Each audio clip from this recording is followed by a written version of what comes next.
Hello students, मैं हूं आपकी दोस्त डॉक्टर शिवानी। हम पढ़ रहे हैं बिजनेस स्टडीज़ और आज हम शुरू करेंगे the third process of management, that is staffing. So let's start. Staffing का क्या मतलब है? अगर हम ध्यान से देखें, स्टाफ का मतलब हमारे एम्प्लॉयज। तो स्टाफिंग से पहले हमने दो प्रोसेस और देखे मैनेजमेंट के। पहला क्या था? Planning, and second was organising.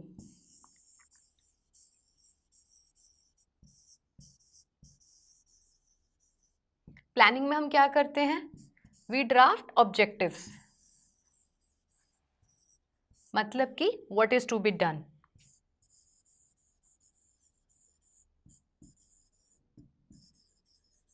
What is to be done is planning. Then in organizing में हम क्या करते हैं? How to achieve these objectives. We organize all resources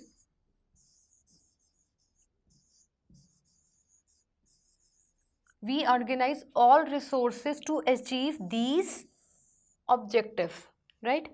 Organizing में हम काम डिफाइन कर देते हैं, किसने क्या काम करना है। उसके बाद हमारा क्या आता है? स्टाफिंग का मतलब कि जो काम हमने डिवाइड कर लिए, हमने स्ट्रक्चर बना लिया, बट करेगा कौन? एम्प्लॉयज। तो वो एम्प्लॉयज कहाँ से आते हैं? Through staffing. इसीलिए स्टाफिंग इज वेरी इंपॉर्टेंट। क्यों?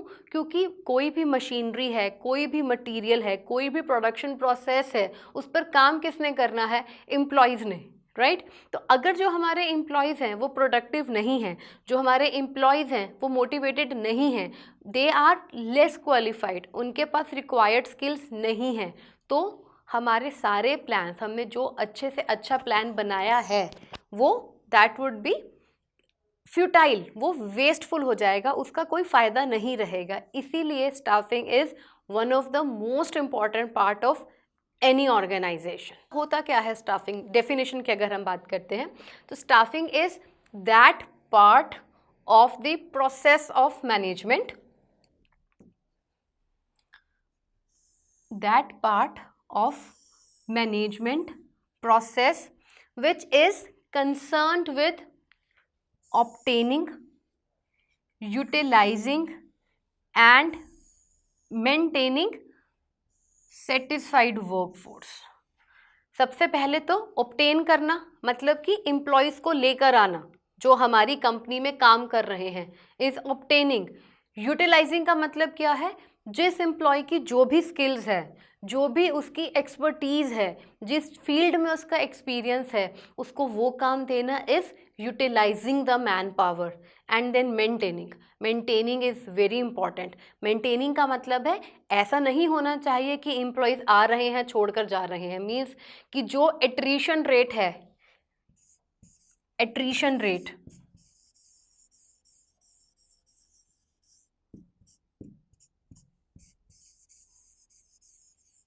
रेट का क्या मतलब होता है? एट्रीशन रेट का मतलब है एम्प्लॉयज़ का नौकरी छोड़ के जाने का रेट, तो वो ज़्यादा नहीं होना चाहिए। इज़ मेंटेनिंग, ऑब्टेन करना, अट्रैक्ट करना उनको। यूटिलाइजिंग का मतलब टेकिंग देम वर्क, उनसे वैसे काम लेना जो उनकी स्किल्स और उनकी एक्सपर्टीज से मैच करता हो। एंड देन मेंटेनिंग, कि वो हमारी कंपनी के लिए लॉयल रहे, वो हमारी कंपनी में एक गिवन टाइम पीरियड के लिए स्टेबल होकर काम करें। Maintaining a satisfied workforce. Now this again, satisfied is very important. Satisfied का मतलब है कि जो एम्प्लॉय है, ही शुड बी हैप्पी कि उसको जो काम मिल रहा है और उस काम के बदले में उसको जो भी कंपनसेशन मिल रही है, he should be happy with that. Because क्योंकि जो एक सेटिस्फाइड वर्कर है, जो खुश है, जो संतुष्ट है अपनी नौकरी से, वो ही बेहतर प्रदर्शन कर पाएगा, वो ही बहुत अच्छे से काम कर पाएगा। जो भी employ is not satisfied with the job, तो वो नौकरी छोड़कर जाएगा, मतलब कि एट्रिशन रेट ज़्यादा हो जाएगा। तो दिस इज़ स्टाफिंग। एम्प्लॉयज़ को लेकर आना, एम्प्लॉयज़ को मेंटेन करके रखना और एम्प्लॉयज़ को सेटिस्फाइड रखना। Next is importance. Again importance of staffing. क्यों मैंने आपको बोला स्टाफिंग इज वेरी इंपॉर्टेंट. क्यों है इम्पॉर्टेंट स्टाफिंग? तो first is discovering and obtaining competent personnel. Through staffing we can discover and we can obtain the employees which are competent. Competent का मतलब क्या है कि जो एम्प्लॉयज़ बेहतर काम करते हैं, जो एम्प्लॉयज़ कंपटीशन से बेहतर काम करना जानते हैं, तो वो हमारे पास कहाँ से आते हैं? अच्छा मैन पावर हमारे पास कहाँ से आता है? Through staffing. Next is higher performance. Higher performance का मतलब है through staffing we can motivate. हम एम्प्लॉयज़ को मोटिवेट कर सकते हैं और बेहतर परफॉर्मेंस के लिए. अब किस तरीके से हम उनको मोटिवेट कर सकते हैं? If we can motivate them higher performance के लिए through giving them job as per their skills. मतलब कि right job.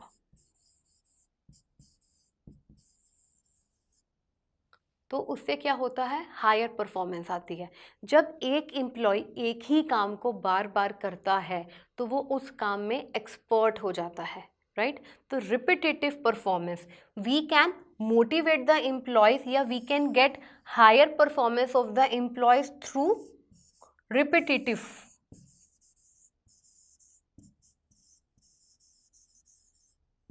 Through repetitive performance we can get, हम लोग एम्प्लॉय से और बेहतर प्रदर्शन कर सकते हैं.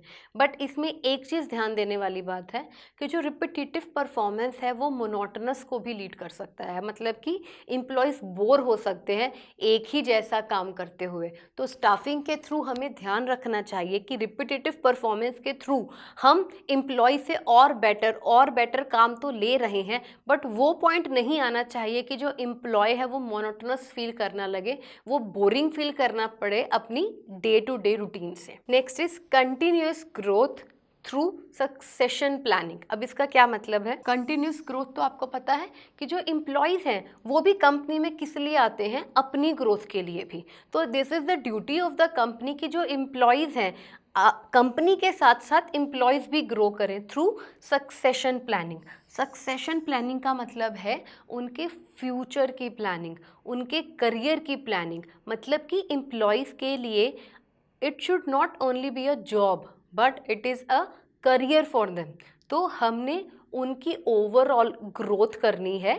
तो ये कैसे पॉसिबल है? Through staffing.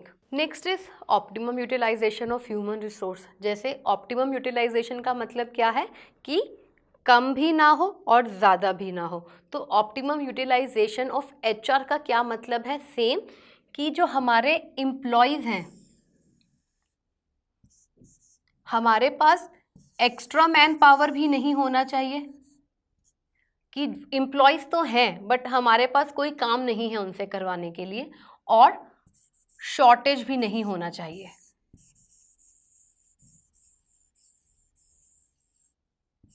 शॉर्टेज भी नहीं होना चाहिए. तो this is the optimum utilization of human resource. Another point in optimum utilization is again the same thing कि taking the work, extracting that work जिसमें वो एक्सपर्ट हैं, तभी वो हमें मैक्सिमम अपनी आउटपुट दे पाएंगे जो काम उनकी स्किल से, उनके एक्सपीरियंस से मैच करेगा. तो this is optimum utilization of human resources, मतलब कि employees. Next is improve job satisfaction and morale. Very important. Through staffing हम अच्छा मैन पावर लेकर आते हैं, हम उनको रिटेन करते हैं, हम उनके करियर की प्लानिंग करते हैं, हम उनको लगातार ग्रोथ के एवेन्यूज़ देते हैं. तो अल्टीमेटली क्या होता है इससे? It improves their satisfaction level and their morale. वो और बेहतर काम करना चाहेंगे, वो और अच्छे से अच्छा काम करके दिखाना चाहेंगे. तो all this is possible through staffing. Next is process of staffing. जैसे कि स्टाफिंग एक प्रोसेस है तो उसके अपने स्टेप्स हैं. तो अब हम पढ़ेंगे what are the steps through which हम स्टाफिंग को और बेहतर बना सकते हैं. पहला है estimating the man power requirement. सबसे क्रूशियल, सबसे इम्पॉर्टेंट एस्टिमेटिंग. जब तक हमें यही नहीं पता होगा कि हमें कितने एम्प्लॉयज़ चाहिए, अब ये हमें कहाँ से पता चलेगा? ऑर्गेनाइजिंग से, जहाँ पर जब हमने अपने काम को अलग अलग ग्रुप्स में बांट लिया है, हमने वर्किंग रिलेशनशिप्स डिफाइन कर लिए हैं, वहाँ से हमें पता चलेगी मैन पावर की रिक्वायरमेंट कि हमें कितने एम्प्लॉयज़ चाहिए। तो first is estimating the man power requirement. Again इसमें सेम बात, ना एक्सेस ना शॉर्टेज, ऑप्टिमम नंबर हमें पता होना चाहिए।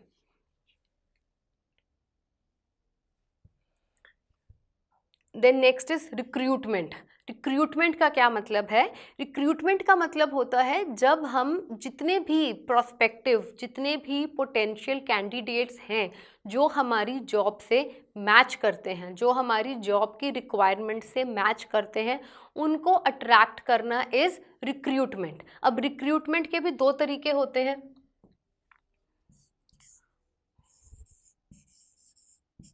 Internal source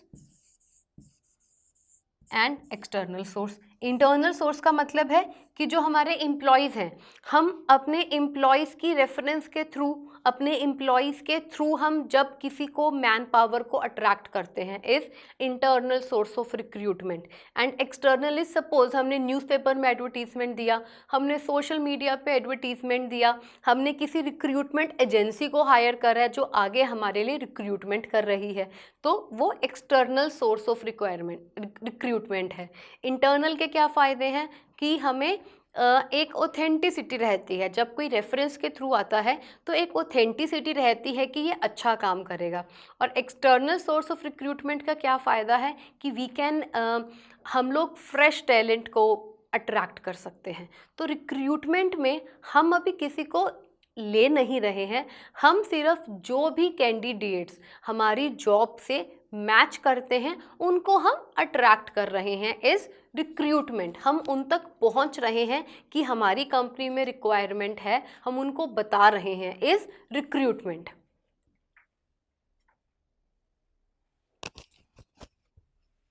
next is selection.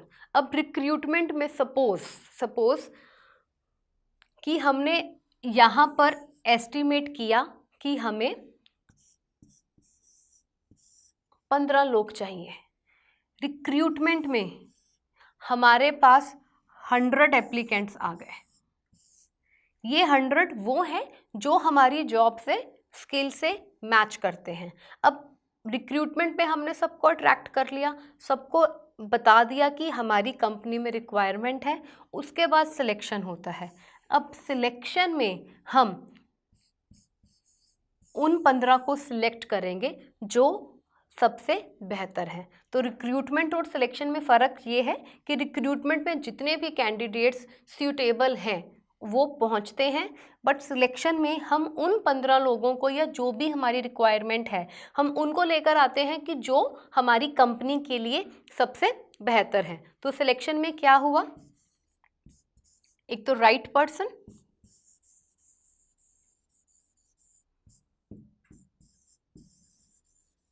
Right person का क्या मतलब है? राइट का मतलब है जो जॉब के लिए राइट है, जो कंपनी के लिए, कंपनी के ऑब्जेक्टिव को पूरा करने के लिए सबसे करेक्ट है, is the right person.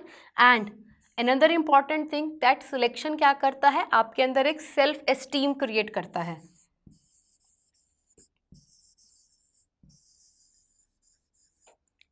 Self esteem create करने का क्या मतलब है? अब सपोज 100 में से 15 लोग सिलेक्ट हुए हैं, तो उन 15 के अंदर सेल्फ एस्टीम होना चाहिए कि हाँ जी, हम उन बाकी रिमेनिंग 85 से हम बेहतर थे, इसीलिए हम सिलेक्ट हुए हैं। तो सिर्फ सेल्फ एस्टीम नहीं होना चाहिए, मतलब कि हमें, अगर हम 100 में से सिलेक्ट हुए हैं तो हमें और अच्छा काम करके दिखाना है, हमें अपने आप को, अपने पोटेंशियल को प्रूव करके दिखाना है। तो this is selection. Next is placement and orientation.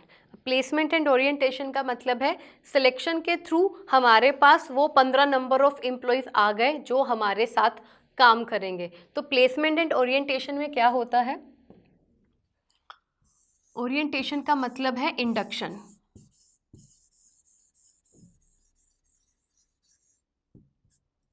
और प्लेसमेंट का मतलब है जो डिपार्टमेंट, जिस डिपार्टमेंट में वो लोग काम करेंगे उनको उस डिपार्टमेंट में प्लेस कर देना। एंड इंडक्शन इज एम्प्लॉयज़ को मिलवाना, एम्प्लॉयज़ को ऑर्गेनाइजेशन के बारे में बताना, ऑर्गेनाइजेशनल स्ट्रक्चर के बारे में बताना, अथॉरिटी रिलेशनशिप्स को, हायरार्किकल रिलेशनशिप्स डिफाइन करना, उसने किससे ऑर्डर लेना है या किसको ऑर्डर देना है ये क्लियर करना इस ओरिएंटेशन। मतलब कि जो भी नया ज्वाइन करता है, चाहे वो जितना भी एक्सपीरियंस्ड हो, बट हर एम्प्लॉय को टाइम लगता है किसी भी ऑर्गेनाइजेशन के प्रोसेस को, सिस्टम को, कम्युनिकेशन फ्लो को, हायरार्कीज़ को समझने के लिए। तो सिलेक्शन के बाद सिलेक्टेड एम्प्लॉयज़ को हम पहले प्लेस करते हैं जिस डिपार्टमेंट में उन्होंने काम करना है, एंड देन हम उनका ओरिएंटेशन या इंडक्शन करते हैं जिसमें हम उनको सारा काम समझाते हैं, सारे रिलेशनशिप समझाते हैं। Next is training and development. Again employees जितने मर्जी अच्छे स्किल्स के साथ आए, जितने मर्जी अच्छे एक्सपीरियंस के साथ आए, बट जैसे कि हम सब जानते हैं कि इन्वायरमेंट चेंज होता रहता है। इन्वायरमेंट चेंज होने की वजह से जो स्किल्स आज लेटेस्ट हैं वो कल आउटडेटेड हो जाएंगी। तो एम्प्लॉयज़ की ग्रोथ के लिए और एम्प्लॉयज़ के थ्रू अपनी कंपनी की ग्रोथ के लिए उनकी ट्रेनिंग एंड डेवलपमेंट ज़रूरी है। अब training and development can be in house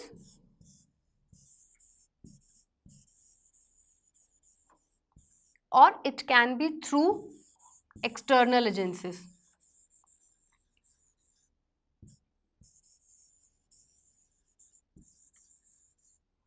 in house को हम on job training,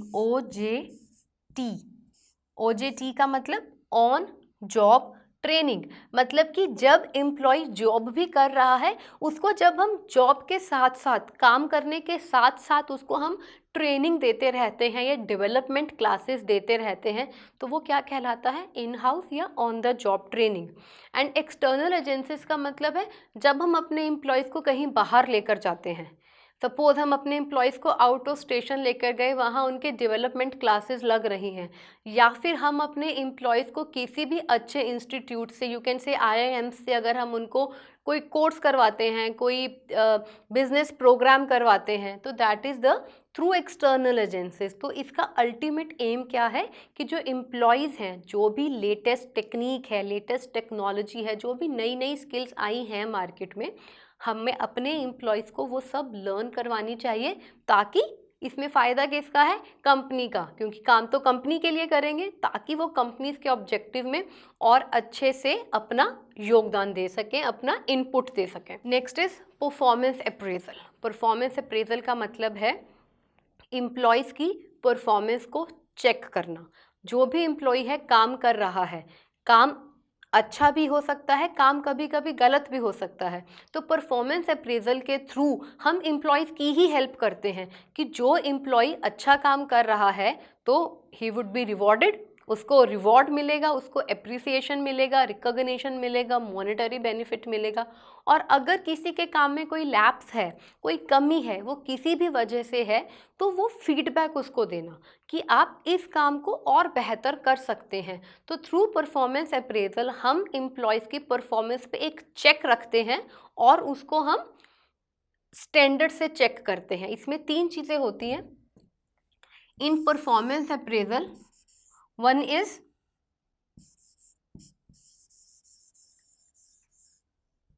actual performance of the employees and another thing is the desired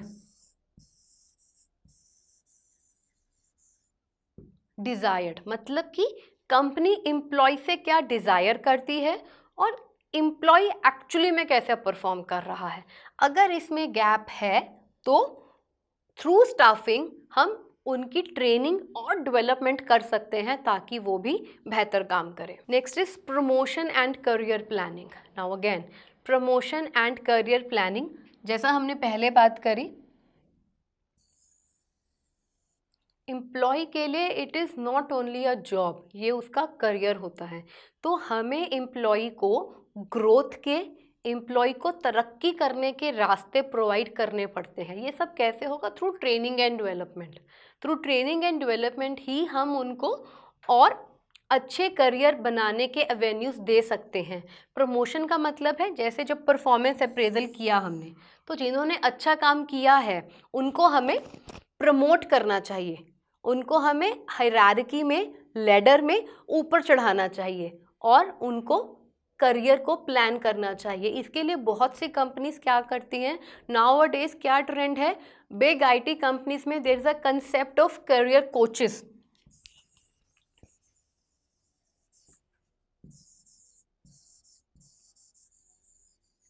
अगर आप बात करें कंपनी की, सपोज एग्जांपल डिलॉयट की अगर हम बात करते हैं, तो डिलॉयट कंपनी में कंसेप्ट क्या है, करियर कोचेस का। तो वहाँ पर हर एम्प्लॉय पर एक करियर कोच होता है, वो भी कंपनी का ही एम्प्लॉय है बट आपसे सीनियर होगा लेवल में। वो आपका as a coach, as a guide, as a mentor आपके लिए वो काम करता है और आपकी पूरी परफॉर्मेंस पे चेक रखता है और आपको आगे किस तरीके से आप तरक्की कर सकते हैं ये समझाता है। तो करियर कोचेस का कंसेप्ट क्यों है, क्योंकि एम्प्लॉयज़ आगे बढ़ना चाहते हैं। तो promotion and career planning is the next step of the staffing process. Next is compensation. Compensation का मतलब very important.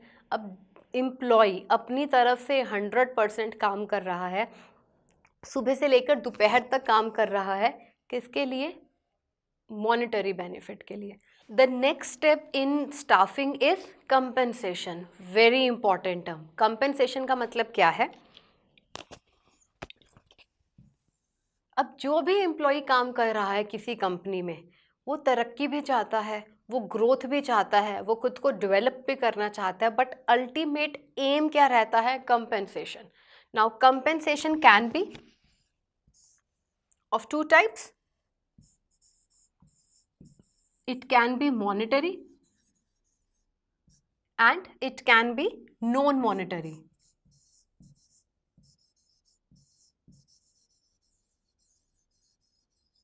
And to your surprise, non-monetary incentives are more important as compared to monetary incentives.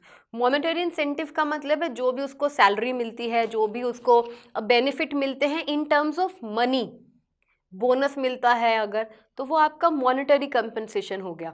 But non monetary का मतलब है जब उसको actually पैसा नहीं आ रहा है हाथ में, बट मे बी उसको रिकॉग्निशन मिल रही है, may be he got an certificate of appreciation कि आपने अच्छा काम करा, कंपनी के एमडी ने आकर आपको एक सर्टिफिकेट दिया है अप्रिशिएट करने का सबके सामने, तो that is a non monetary incentive. और नॉन मॉनेटरी इंसेंटिव्स एम्प्लॉयज़ को बहुत ज़्यादा अच्छे से इंस्पायर करते हैं, एम्प्लॉयज़ को सबसे ज़्यादा मोटिवेट और इंस्पायर करते हैं अच्छा काम करने के लिए। अब अगेन, चाहे मॉनेटरी इंसेंटिव है चाहे नॉन मॉनेटरी इंसेंटिव है, it will depend upon two factors. पहला फैक्टर क्या है,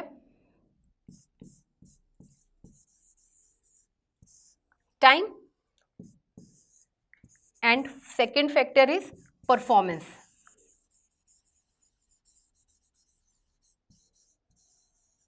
टाइम का मतलब है यहाँ पर हम परफॉर्मेंस की बात नहीं कर रहे हैं। अगर आप सीनियर हैं, आपको काम करते हुए एक गिवन एक सर्टेन टाइम हो चुका है, तो आपकी प्रमोशन हो जाती है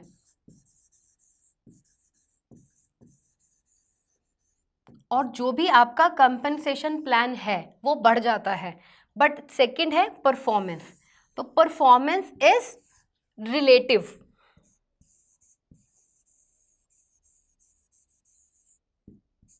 परफॉर्मेंस इज रिलेटिव मतलब कि अगर आप अच्छा परफॉर्म कर रहे हैं तो जो आपका कंपनसेशन प्लान है वो और बेहतर होता चला जाएगा। बट अगर आप अच्छा परफॉर्म नहीं कर रहे हैं then you will not get better compensation. तो compensation monetary, non monetary incentive, and दोनों मॉनेटरी इंसेंटिव भी और नॉन मॉनेटरी इंसेंटिव भी डिपेंड करता है टाइम को फॉलो कर रहा है कंपनी या परफॉर्मेंस को फॉलो कर रहा है company. So this is the process of staffing. तो टुडे हमने आज क्या करा, हमने थर्ड प्रोसेस शुरू करा, स्टाफिंग, और स्टाफिंग की इंपॉर्टेंस और स्टाफिंग का प्रोसेस करा। In the next video will continue with the staffing only. Till then keep studying, see you soon guys.